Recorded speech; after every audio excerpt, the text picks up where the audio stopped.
Bonsoir, bienvenue à l'Atelier Librairie, le livre voyageur animé par Fabienne Roch et moi-même, Bruno Lalonde. Nous sommes à Montréal, le 23 mars 2023. Et je vais poursuivre. Je ne sais si ça vous a intéressé, mais assurément, moi, ça m'a intéressé. J'aurais envie de dire que c'est bien suffisant pour que je vous en parle. Et ça m'a permis de réfléchir à toutes ces librairies disparues. M'arrive parfois d'être très proustien et d'imaginer de reconstituer sur une carte de Montréal, les endroits où il y a eu des librairies, avec des photos de la devanture, le nom des propriétaires, la durée d'existence de cette librairie, et avec des méta-recherches, quel impact cette librairie a eu sur, dans le monde culturel de Montréal, ses réseaux d'influence, les écrivains qui la fréquentaient, et ainsi de suite. Les lecteurs connus qui ont franchi le seuil de la porte de ces librairies. Alors oui, il y aurait toute une histoire à faire, la petite histoire de la grande aventure de la librairie. Et en exhumant ces vieux papiers, ces vieux catalogues, d'où exhale un parfum de nostalgie proustien, eh bien, ça m'a donné cette idée-là. Bon, est-ce que quelqu'un va le faire un jour? Peut-être. Les historiens amateurs, ils sont nombreux partout en Occident. Chaque village a son historien. C'est une caractéristique de l'Europe. C'est une caractéristique aussi d'Amérique du Nord. Chaque village en Amérique possède son historien. On aurait envie de dire chaque village aussi possède probablement son poète. Il y aurait peut-être une topologie à faire des poètes de village. Il faudrait vérifier. C'est certain qu'il y a... Je suis certain, par exemple, qu'à Durham-Sud, là où Fabienne et moi avons une cabane, et c'est vraiment une cabane. C'est pas un chalet, c'est une cabane. Eh bien, je suis certain qu'à Durham-Sud, c'est plein de poètes. J'en suis convaincu. Plein, il y en a plus qu'un, il y en a plus que deux, il y en a plus que trois. J'en suis convaincu. Je suis convaincu que le village voisin, Ulverton, il y a aussi des poètes. Et que Ulverton a aussi son historien. Et que Durham-Sud a aussi son historien. Alors, en fait, il y a des milliers d'historiens amateurs au Québec. Et en bibliophilie, les histoires de village, les histoires de paroisse, la micro-histoire, eh bien, ce sont des livres souvent fort recherchés et qui se vendent à bon prix. Plus ils sont anciens, plus leur valeur est grande. Mais avant de vous montrer quelques catalogues, j'ai lu aujourd'hui un petit article de Pamela Ramos qui fait une recension sur son site. Je présume que c'est sur son site. En tout cas, le site en question s'appelle « Un dernier livre avant la fin du monde ». Je ne connaissais pas ce site. Et je ne connaissais pas non plus cette Madame Ramos. Et elle faisait l'apologie, la recension et la description de ce livre « Comment devenir vivant », manuel pour lecteurs sauvages, publié aux éditions L'Atlantique déchaîné. Alors, elle relève une citation, je ne sais, ah oui, de Giuseppe Montesano. Giuseppe Montesano. Alors, elle relève une citation, je ne sais si c'est d'elle. En fait, peut-être ici, j'ai mal pris, j'ai mal noté la citation. Mais enfin, il parle ou elle parle des doxophoi, ou si vous préférez, des doxosophes, c'est-à-dire les faiseurs d'opinion. C'est un terme négatif, ça a une connotation négative. Les faiseurs d'opinion, ceux qui prétendent par exemple parler au nom du peuple et qui en même temps soufflent au peuple ce que le peuple, le fameux dit peuple, doit penser.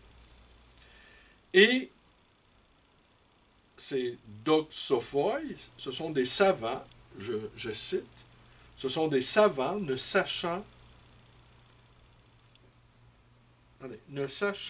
que notre avis qui ne vaut, ne sachant, j'ai du mal à prendre la citation, attendez, ne sachant donner que notre avis, j'ai mal pris la citation, il faut quand même le faire. Écoutez, franchement, des fois je me décourage moi-même. Savant, ne sachant.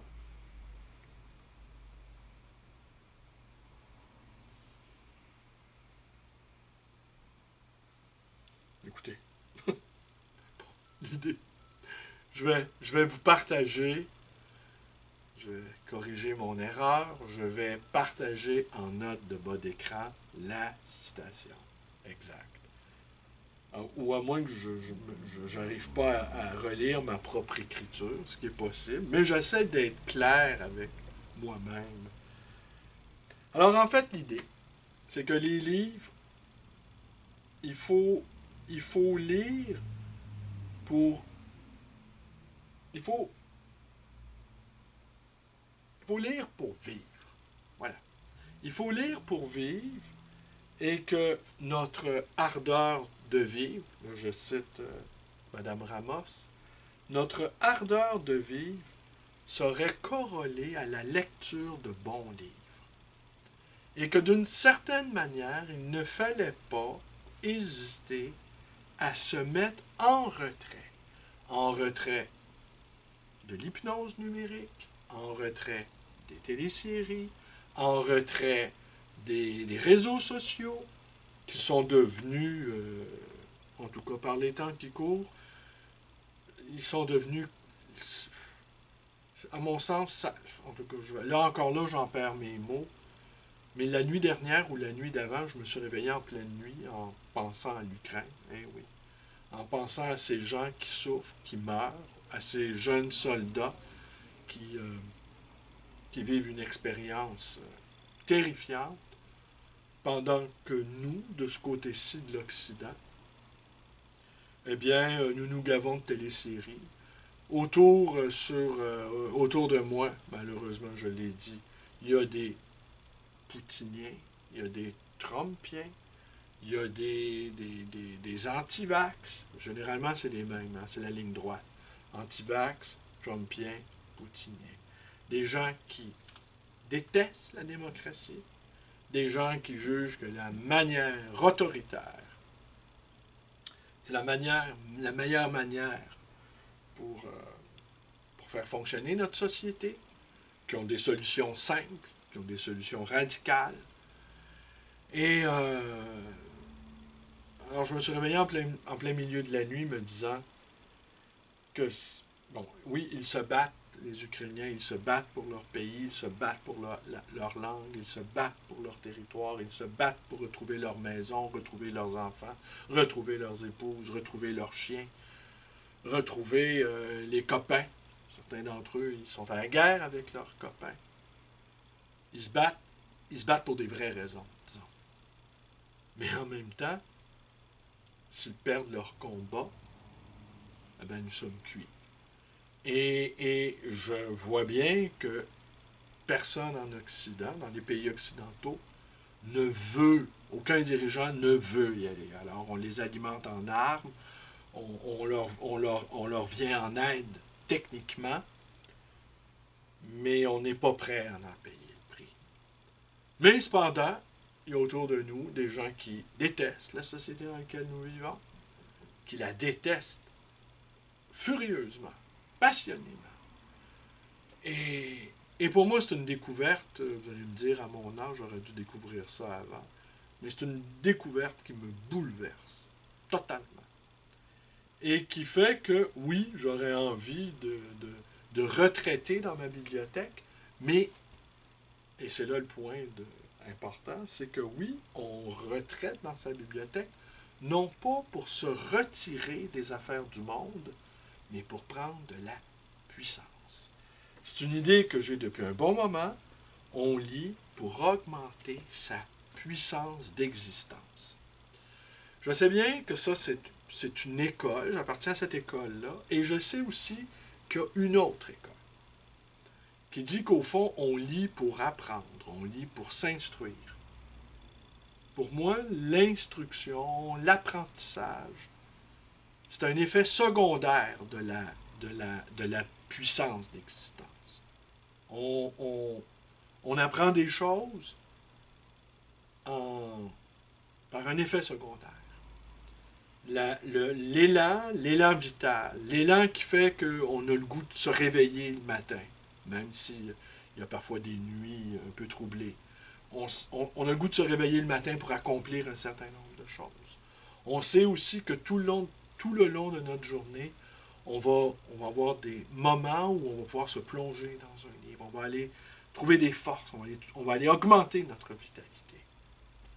Et pour moi, il y a une sorte de mouvement entre l'action, à proprement parler, qui n'est pas gigantesque dans le cas d'un libraire, va sans dire, une action lente, ténue, minutieuse, bon. Mais avec des moments d'éclat, avec des ouvertures, avec des moments où soudainement, il y a quelque chose qui apparaît devant nous et qui nous propulse, qui nous fait à la fois rêver, qui nous fait à la fois combattre, qui nous fait nous émouvoir, qui nous fait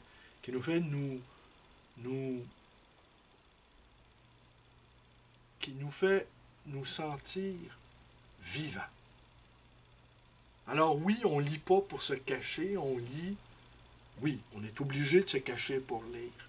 Mais une fois qu'on est sorti de notre cachette comme des enfants turbulents ou comme des enfants hilars, des enfants pleins de vitalité, pleins d'énergie, eh bien c'est pour proposer quelque chose au monde. Et cette proposition, elle est contraire à l'atmosphère générale, qui est faite de nihilisme, de cynisme, de désabusement. Et j'aurais envie de dire que c'est d'infliger à autrui son désabusement, c'est une faute de goût. C'est une faute morale importante que d'offrir à autrui ses désillusions. Alors je pense, et d'ériger ces illusions non seulement en barricade, mais en porte-étendard, se jugeant très au-dessus de la moyenne des ours, ça m'apparaît inconvenant. Alors oui, on lit aussi pour contre-attaquer. Refuser cet esprit, cet esprit de le aquaboniste, comme disait Gainsbourg.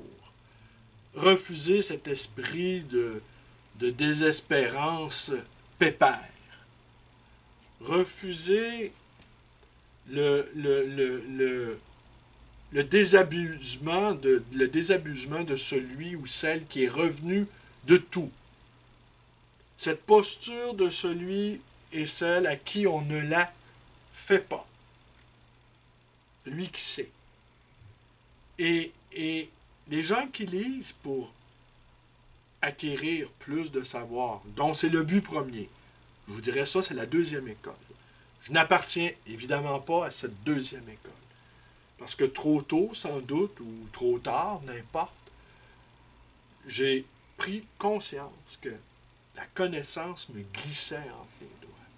Et que la somme de choses que j'ignore est tellement gigantesque que de me lancer à l'assaut de ma propre ignorance, cette montagne d'ignorance, eh bien, c'était pas juste au-dessus de mes forces. C'était un combat insensé. Et un combat où l'intelligence, pour finir, est vaincue. Et le premier mouvement, la première école, l'école de l'augmentation de la puissance d'existence, trouve ses preuves, trouve sa validité dans l'exercice du quotidien. Si vous augmentez votre puissance d'existence, vous n'avez pas besoin... Non, vous avez besoin d'augmenter, vous avez besoin d'en savoir plus dans la vie. Vous avez besoin de peaufiner votre savoir. Vous avez besoin de raffiner votre outil intellect. Mais si c'est le but premier et que ça se fait au mépris de votre vitalité, à quoi bon? Alors vous me direz, c'est le dosage. Pour ma part, ce n'est pas le dosage. C'est le premier mouvement qui compte. Les deuxièmes qui jugent qu'on lit pour apprendre récusent un peu cette idée-là que proposent les passionnés. Et ils peuvent même laisser entendre qu'au fond, les passionnés se servent de leur passion pour masquer leur manque de formation. Qu'au fond, d'une certaine manière, trop d'enthousiasme, c'est suspect. Que trop d'enthousiasme, c'est le signe de l'amateurisme. Je me réclame de l'amateurisme.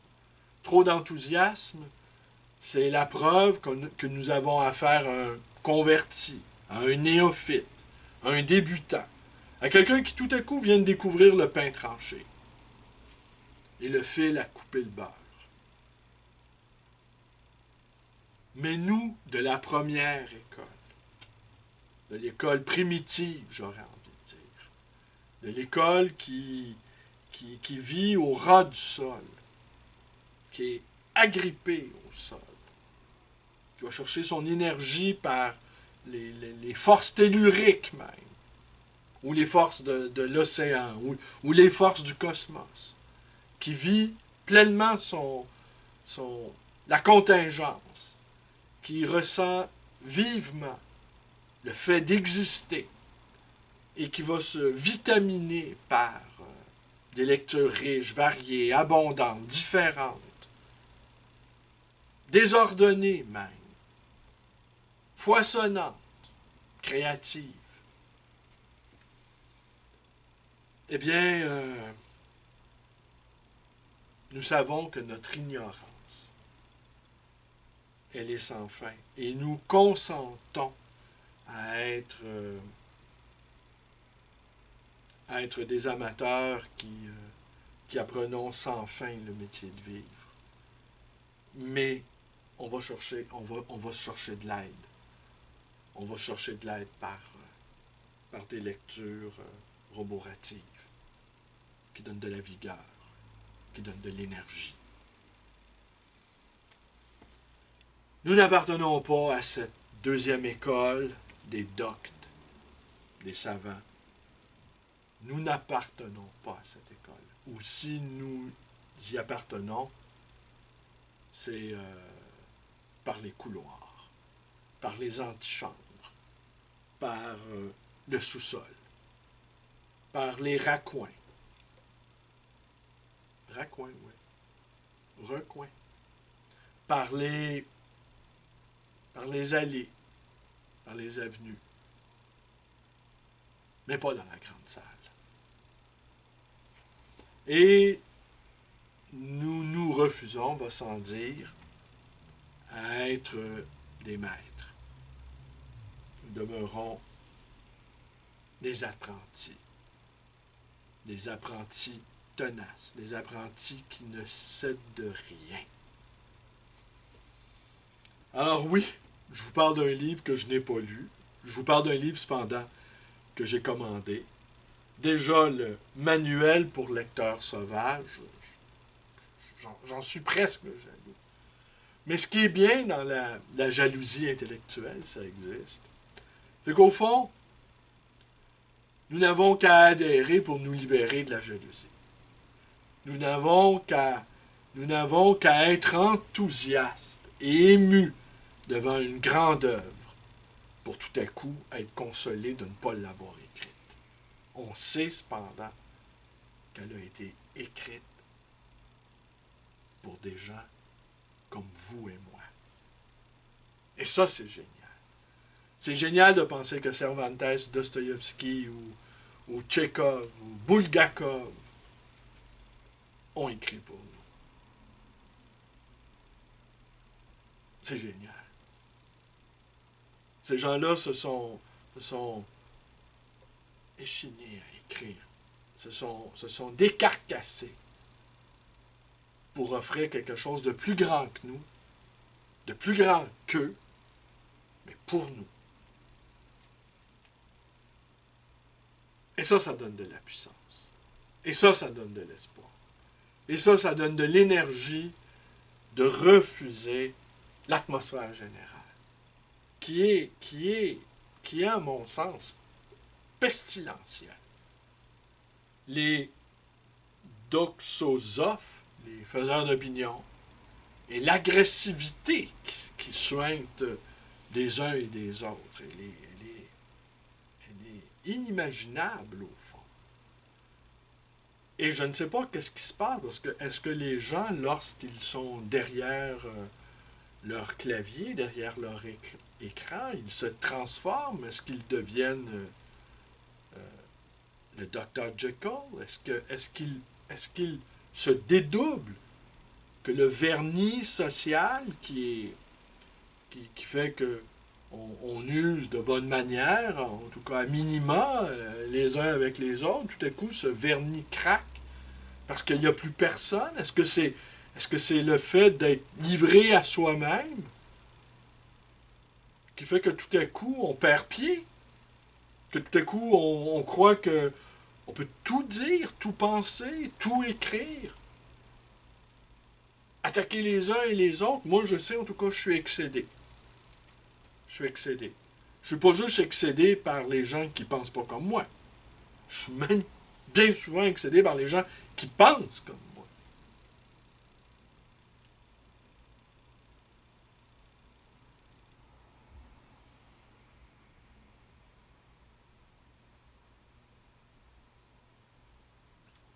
J'en reviens pas encore de ne pas avoir cité correctement. Je suis là, je relis mes lignes, je me dis, mais c'est incroyable. J'en impute la faute à l'enthousiasme. Bon. Là, j'hésite entre mettre fin à cette vidéo, qui doit faire environ 20-25 minutes, ce qui serait bien suffisant pour ce soir, après toutes celles que j'ai commises ces jours derniers, qui dépassent les 35-40 minutes. C'est beaucoup quand même, 40 minutes, à s'agiter devant son handycam.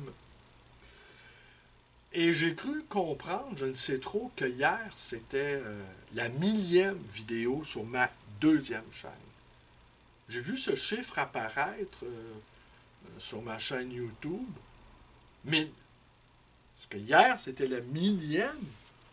Mais assurément, j'ai atteint le 1000. Mais j'arrive pas à savoir 1002, 1003, 1050. Mais je n'avais pas jamais remarqué ce chiffre avant aujourd'hui. Alors, hier, c'est la 1000e, et aujourd'hui, ça serait la 1001e. 1001e, oui. Est-ce que je vous montre ou je remets ça à demain? Écoutez, je pense que je vais remettre ça à demain.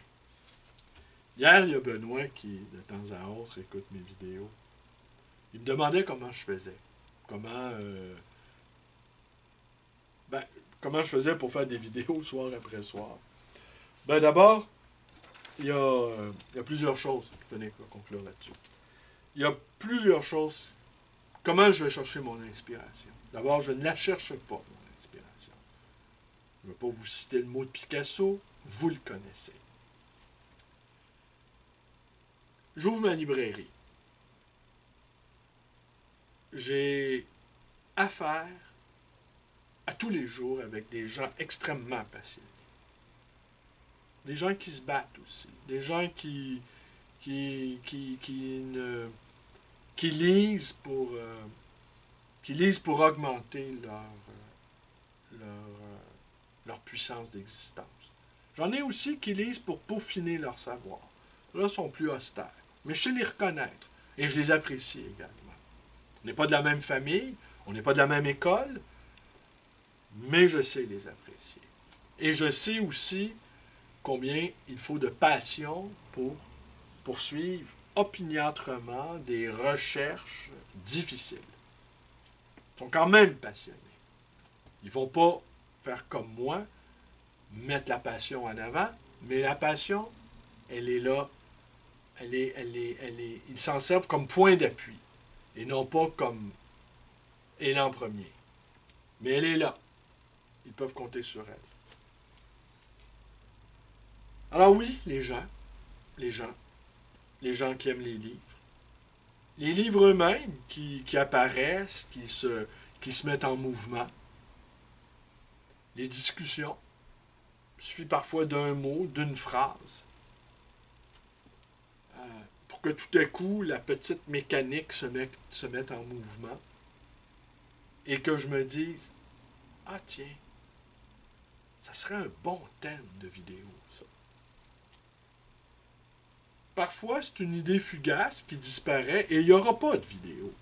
Mais il va apparaître une autre idée qui, elle, va prendre la place qui lui est due et qui va imposer son rythme, qui va imposer son mouvement.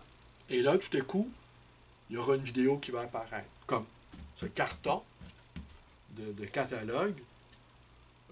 Lorsque je m'en suis porté acquéreur, comme vous le savez, avant qu'il finisse au recyclage, je ne pensais pas commettre une vidéo sur le sujet. Et plus je réfléchis à ce carton de catalogue, et plus je trouve qu'il y a vraiment de la matière première. Et je ne crois pas, c'est à vérifier, que jamais aucun libraire a fait des vidéos sur des catalogues de libraires publiés il y a 50 ans. Le sujet est ténu, on en conviendra. Il est pointu, on l'ajoutera, mais il est quand même inédit. Pour cela, il faut me rendre justice. Alors, c'est le mouvement de la vie, au fond. Les gens, les livres, la porte qui s'ouvre, les conversations échangées, un mot échappé, un texte qui apparaît comme ça sur mon fil ce matin. Texte que je me suis empressé de partager dans un immense moment d'enthousiasme. Quelques heures après, je commandais le livre. Alors, vous allez le voir apparaître. Je vais vous en parler, c'est sûr. Et déjà par avance, vous savez, vous devinez, vous pressentez mon enthousiasme. Alors oui, c'est pas... et ça ne me coûte pas. Ça, c'est l'autre affaire. C'est très, très rare. Là, je suis sur une séquence de 400 vidéos consécutives. Il n'y en a pas 3 ou 4 dans les 13 derniers mois que j'ai fait en me disant « Ah, j'aimerais bien, ce soir, m'abstenir. » Ah, j'ai une petite idée derrière la tête. J'ai une petite idée. C'est la séquence lazaréenne. Beaucoup de gens meurent autour de moi. Il y a un monde qui disparaît. Là. Vous me direz, il y a toujours un monde qui disparaît. Mais je sens personnellement qu'on bascule dans un autre monde. Et je ne sais pas si je tiens à retenir quelque chose. Mais assurément, je tiens à exprimer quelque chose. Et je tiens à ne rien céder sur cette volonté d'expression mienne. Alors oui, je pense que je vais simplement ajourner, annuiter ma vidéo du soir et vous revenir demain et vous parler de ces catalogues. Beaucoup de libraires ne sont plus de ce monde. Et je sais que je vais retrouver des catalogues de X, Y, Z, qui ont été des confrères très importants. Et comme je vous disais hier, les libraires n'écrivent pas. Mais certains d'entre eux ont beaucoup publié. Beaucoup, beaucoup, beaucoup publié. Et c'est un vrai, véritable travail de moine que certains d'entre eux ont accompli en colligeant ces catalogues. Ouais, encore, vous voyez, il est question encore dans ce catalogue-ci, de l'Encan des livres de Montréal, euh, de Bernard Hartmann, qui était le créateur de ce salon, de cet Encan de Montréal, il est placé à Toronto. Et ce lieu d'Encan était situé sur la rue Sherbrooke, le 1529 Sherbrooke-Ouest à Montréal, avec un numéro de téléphone pour appeler voir ce que ça donne. Ça donne pas grand-chose, sans doute. Peut-être comme dans un roman de Stephen King, on va répondre, oui, l'Encan des livres de Montréal, j'écoute. Oh, oui, je me suis pas trompé de numéro. Non, non, monsieur, on attendait votre appel. Ah oui, je voudrais mettre la main sur une première édition de Don Quichotte. On a ce qu'il faut pour vous, monsieur Lalonde. Restez en ligne. À demain.